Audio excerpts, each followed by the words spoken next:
4 साल तक मैंने वो जिल्लत सही जो कोई सोच भी नहीं। मुझे आज भी याद है जब मेरे हाथ में यूनिवर्सिटी का एडमिशन लेटर था और मेरे सौतेले माँ बाप और बहन मुझे नीचा दुखा रहे थे सिर्फ इसलिए क्योंकि उनके मुताबिक एक लड़की को पढ़ने का हक नहीं होता। उन्होंने न सिर्फ मेरी हौसला शिकनी की बल्कि मेरी सगी माँ की इंश्योरेंस के पैसे भी हड़प लिए।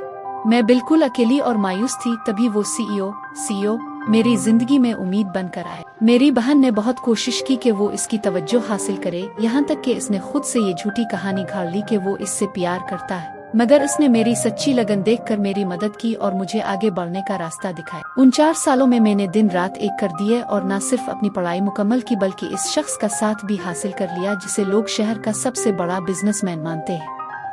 हमने शादी कर ली मगर मेरी बहन अपनी ही झूठी दुनिया में जी रही। आज जब मैं अपनी शादी की तकरीब में पहुंची तो देखा कि वो वहाँ मैडम सीईओ बनकर स्टाफ को थप्पड़ मार रही है और चोरी कर रही है। इसने मुझे देखते ही अपनी पुरानी फितरत दिखाई और मुझसे कहा कि अगर मुझे यहाँ मुफ्त का खाना खाना है तो मैं घुटनों पर बैठकर उनसे मुआफी मांगूं और खुद को एहसान फरामोश तस्लीम करूं। मैं इसकी इस जहालत पर सिर्फ मुस्करा सकी। मैंने इससे पूछा कि क्या इसे सच में लगता है कि ये सब इसके लिए है, और फिर मैंने सबके सामने सच कह दिया कि मैं ही इस अफो खानदान की असली बहू हूँ।